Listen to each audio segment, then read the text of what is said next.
Assalamualaikum, selamat siang. Yang saya hormati dosen pembimbing mata kuliah farmakologi dan yang saya banggakan teman-teman sekalian. Perkenalkan, saya Cynthia, perwakilan dari kelas A yang akan menjadi moderator dalam diskusi siang hari ini. Baiklah, mari kita mulai penyampaian materi pada hari ini yang akan disampaikan oleh Siti Maulidia. Kepada dia saya persilahkan. Baiklah, terima kasih moderator. Selanjutnya,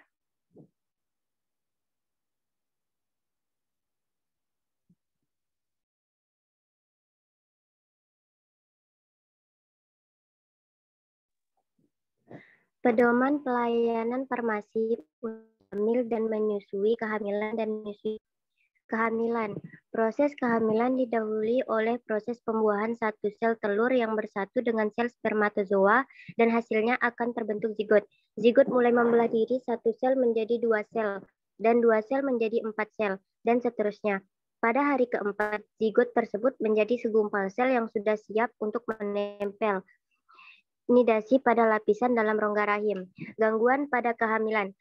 Mual dan muntah, liur melimpah, tekanan pada dada, lemah dan pusing, sariawan, gangguan buang air besar, varises, wasir atau ambien, kejang kaki, keputihan. Next. Proses perkembangan. Bakal janin mengalami bentuk fisik diantaranya zigot yang kemudian membelah diri jadi puluhan sel dan pada akhirnya bakal janin tersebut berbentuk seperti koma. Baiklah, saya kembalikan kepada moderator. Terima kasih. Baik, terima kasih. Selanjutnya akan dibacakan oleh Cecil. Kepada Cecil, saya persilahkan. Baik, terima kasih kepada moderator. Masalah yang sering terjadi pada kehamilan. Toxoplasmosis. Penyakit ini merupakan penyakit protozoa sistemik yang disebabkan oleh Toxoplasma gondii. Pola transmisinya ialah transplasenta pada wanita hamil. Bila infeksi ini mengenai ibu hamil, trimester pertama akan menyebabkan 20% janin terinfeksi toksoplasma atau kematian janin. Sedangkan bila ibu terinfeksi pada trimester ketiga, 65% janin akan terinfeksi. Infeksi ini dapat berlangsung selama kehamilan. Pencegahan dapat dilakukan antara lain dengan cara memasak daging sampai matang, menggunakan sarung tangan baik saat memberi makan maupun membersihkan kotoran hewan ternak, dan menjaga agar tempat bermain anak tidak tercemar kotoran hewan ternak.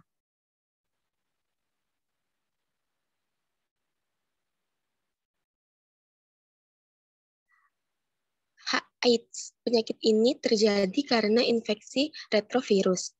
Pada janin, penularan terjadi secara transplasenta, tetapi dapat juga akibat pemaparan darah dan sekret serviks selama persalinan. Kebanyakan bayi terinfeksi HIV sebelum menunjukkan gejala pada saat lahir. Pencegahan antara lain dengan cara menghindari kontak seksual dengan banyak pasangan, terutama hubungan seks anal, kemudian screening donor darah lebih ketat dan pengolahan darah dan produknya dengan lebih hati-hati. Rubella atau German measles. Penyakit ini disebabkan oleh virus rubella yang termasuk famili Gaviridae dan genus Rubivirus. Pada wanita hamil, penularan janin secara intrauterin. Masa inkubasinya rata-rata 16-18 hari.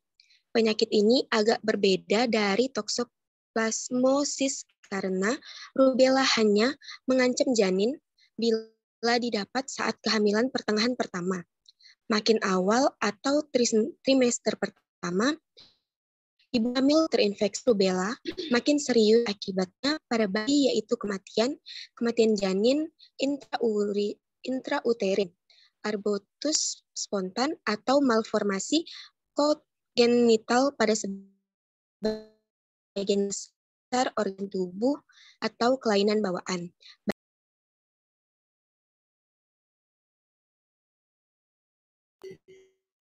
Baik, terima kasih Cecilia. Selanjutnya akan dibaca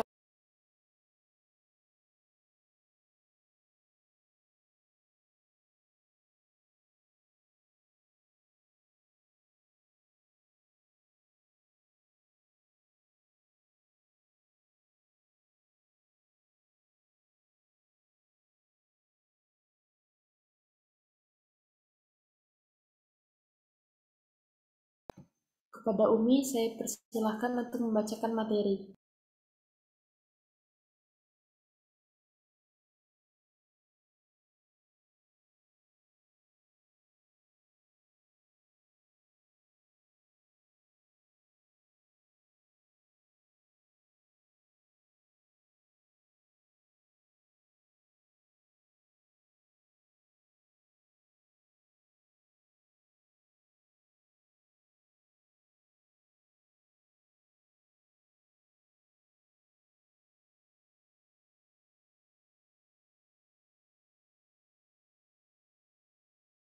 Baiklah, sepertinya Umi tidak bergabung bersama kita. Akan saya ambil alih. Herpes simplex atau herpes hominis. Penyakit ini disebabkan infeksi herpes simplex virus pada bayi.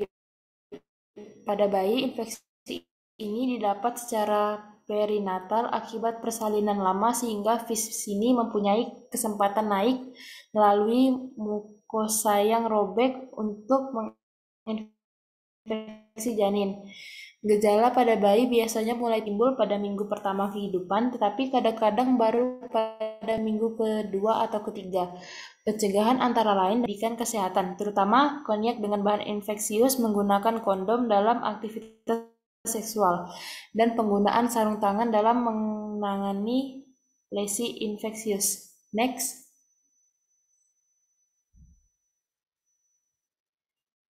Farmakokinetika dan farmakodinamik pada kehamilan dan menyusui. A. Farmakokinetika. Selain kehamilan, terjadi perubahan-perubahan fisiologi yang mempengaruhi farmakokinetika obat. Perubahan tersebut meliputi peningkatan cairan tubuh, misalnya penambahan volume darah sampai 50% dan curah jantung sampai dengan 30%. Pada akhir semester pertama, pada aliran darah ginjal meningkat 50% dan pada akhir kehamilan, aliran darah ke rahim mencapai puncaknya hingga 600 sampai 700 mili per menit. B. Farmakodinamika, mekanisme kerja obat ibu hamil. Efek obat pada jaringan reproduksi, uterus dan kelenjar susu pada kehamilan kadang dipengaruhi oleh hormon-hormon sesuai dengan fase kehamilan. Efek obat pada jaringan tidak berubah, walau terjadi perubahan, misalnya curah jantung, aliran darah ke ginjal. Perubahan tersebut kadang menyebabkan wanita hamil membutuhkan obat yang tidak dibutuhkan pada saat tidak hamil. Contohnya, glikosida jantung dan diuretik yang dibutuhkan pada kehamilan karena peningkatan beban jantung pada kehamilan, atau insulin yang dibutuhkan untuk mengontrol glukosa darah pada diabetes yang diinduksi oleh kehamilan. Selanjutnya materi akan disampaikan kepada Mutia. Kepada Mutia saya persilahkan.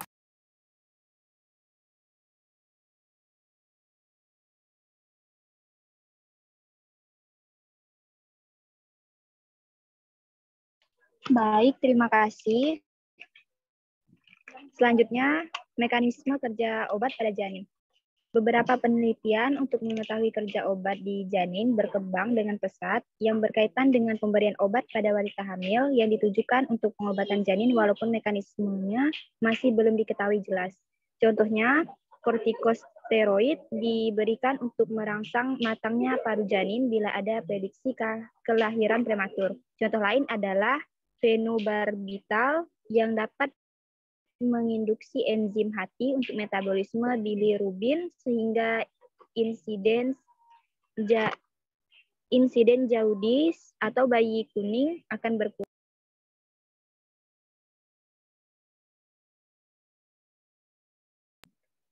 Farmakokinetika dan farmakodinamika pada menyusui. Untuk farmakokinetika, hampir semua obat yang diminum perempuan menyusui terdeteksi konsentrasi obat di ASI umumnya rendah. Konsentrasi obat dalam darah ibu adalah faktor utama yang berperan pada proses transfer obat ke ASI selain dari faktor-faktor resiko kimia obat. Darah atau cairan tubuh dan curah jantung yang meningkat pada kehamilan akan kembali normal setelah 1 bulan melahirkan. Karena itu, pemberian secara kronik mungkin memerlukan penyesuaian dosis. Selanjutnya, saya kembalikan.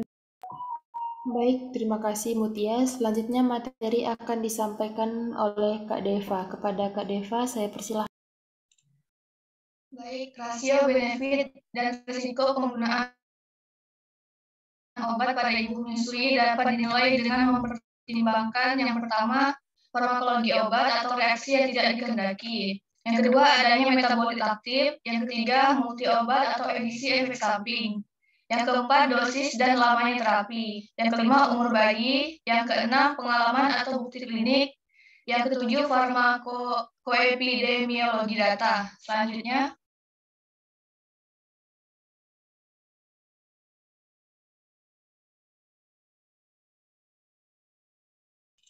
pengkajian atau penilaian peresepan atau pedoman telah ulang regimen obat. Kriteria ibu hamil atau menyusui yang mendapat prioritas untuk dilakukan telah ulang regimen obat. Yang pertama, mendapat 5 macam obat atau lebih, atau 12 dosis atau lebih regimen yang kompleks yang serius.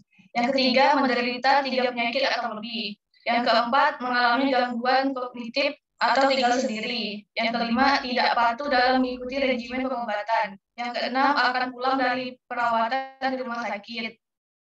Selanjutnya, berobat pada banyak dokter. Yang terakhir, mengalami efek samping yang serius. Baik, selanjutnya saya serahkan ke moderator. Baik, terima kasih Kak Deva. Selanjutnya materi akan disampaikan oleh Wiwin. Kepada Wiwin, saya persilahkan. Baik, terima kasih kepada moderator. Selanjutnya, tata laksana telah ulang regimen obat. Apoteker yang melakukan kegiatan ini harus memiliki pengetahuan tentang prinsip-prinsip farmakoterapi ibu hamil dan menyusui dan keterampilan yang memadai. Yang kedua, melakukan pengambilan riwayat penggunaan obat ibu hamil atau menyusui. Yang ketiga, meneliti obat-obat yang baru diresepkan dokter. Yang keempat, mengidentifikasi masalah yang berkaitan dengan penggunaan obat. Yang kelima, melakukan tindakan yang sesuai untuk masalah yang teridentifikasi. Pedoman pemantauan penggunaan obat. Yang pertama, tata laksana pemantauan penggunaan obat. Apoteker yang melakukan kegiatan ini harus memiliki pengetahuan tentang patofisiologi, terutama pada ibu hamil dan menyusui. Prinsip-prinsip farmakoterapi, cara menafsirkan hasil pemeriksaan fisik, uji laboratorium, dan diagnostik yang berkaitan dengan penggunaan obat dan keterampilan berkomunikasi yang memadai. Next. Mengumpulkan data ibu hamil atau menyusui yang meliputi deskripsi atau nama, umur, jenis kelamin, berat badan, tinggi badan, nama ruang rawat poliklinik, nomor registrasi, riwayat penyakit terdahulu, riwayat penggunaan obat atau termasuk riwayat alergi, penggunaan obat non-resep, data hasil pemeriksaan fisik, uji laboratorium, dan diagnostik masalah medis yang diderita, data obat-obat yang sedang digunakan. Selanjutnya saya kembalikan kepada moderator. Baik, terima kasih Wiwin. Selanjutnya materi akan disampaikan oleh Bang John. Kepada Bang John saya persilahkan. Oke, terima kasih moderator. Akan saya lanjutkan. Berdasarkan data atau informasi pada B, selanjutnya mengidentifikasi adanya masalah-masalah yang berkaitan dengan penggunaan obat. Memberikan masukan atau saran kepada tenaga kesehatan lain mengenai penyelesaian masalah yang teridentifikasi. Mendokumentasikan kegiatan pemantauan penggunaan obat pada formulir yang dibuat khusus. Selanjutnya. Obat yang digunakan pada masa kehamilan. Yang pertama, pertimbangkan perawatan pada masa kehamilan. Kedua, Obat hanya diresepkan pada wanita hamil bila manfaat yang diperoleh ibu diharapkan lebih besar dibandingkan risiko pada janin. 3. Sedapat mungkin segala jenis obat dihindari pemakaiannya selama trimester pertama kehamilan. 4. Apabila diperlukan, lebih baik obat-obatan yang telah dipakai secara luas pada kehamilan dan biasanya tanpa aman diberikan daripada obat BAM atau obat yang belum pernah dicoba secara klinis. Berikutnya, obat harus digunakan pada dosis efektif, terkecil dalam jangka waktu sesingkat mungkin. Kemudian, hindari polifarmasi. Kemudian, selanjutnya, pertimbangkan perlunya penyesuaian dosis dan pemantauan pengobatan pada beberapa obat, atau misalnya phenytoin dan lithium. Saya kembalikan ke moderator. Terima kasih. Baik, terima kasih Bang John. Selanjutnya materi akan disampaikan oleh Adila Fikri. Kepada Adila, saya persilahkan. Terima kasih kepada moderator. Obat yang digunakan pada wanita menyusui. Penggunaan obat yang tidak diperlukan harus dihindari. Jika pengobatan memang diperlukan, perbandingan manfaat atau resiko harus dipertimbangkan pada ibu maupun bayinya. Obat yang diberi izin untuk digunakan pada bayi umumnya tidak membahayakan. Neonatus dan kasusnya bayi yang lahir prematur mempunyai resiko lebih besar terhadap paparan obat melalui ASI. Harus dipilih rute pemberian dan pembagian obat yang menghasilkan jumlah kadar obat terkecil yang sampai pada bayi. Hindari atau hentikan sementara menyusu. Jika suatu obat digunakan selama menyusui, maka bayi harus dipantau secara cermat terhadap efek samping yang mungkin terjadi. Sebaiknya dihindari obat baru yang hanya memiliki sedikit data. Next. Pemberian informasi dan edukasi. Informasi perlu diberikan kepada semua wanita yang merencanakan kehamilan. Peran farmasi selain memberikan informasi tentang obat, juga memberikan penyuluhan tentang kesuburan dan perencanaan kehamilan. Yang harus ditekankan dalam pemberian penyuluhan tentang penggunaan obat pada wanita hamil adalah manfaat pengobatan pada wanita hamil harus lebih besar daripada risiko jika tidak diberikan pengobatan. Selain itu, juga harus diberikan informasi mengenai bahaya penggunaan beberapa obat selama menyusui. Saya kembalikan ke moderator. Demikianlah kegiatan presentasi dan diskusi hari ini. Saya selaku moderator meminta maaf atas segala kesalahan. Terima kasih atas perhatiannya. Mari kita tutup kegiatan diskusi hari ini. Wassalamualaikum warahmatullahi wabarakatuh. Waalaikumsalam warahmatullahi wabarakatuh. Terima kasih. Waalaikumsalam warahmatullahi wabarakatuh. Dokumentasi dulu ya. SS lah guys. Ya, dokumentasi.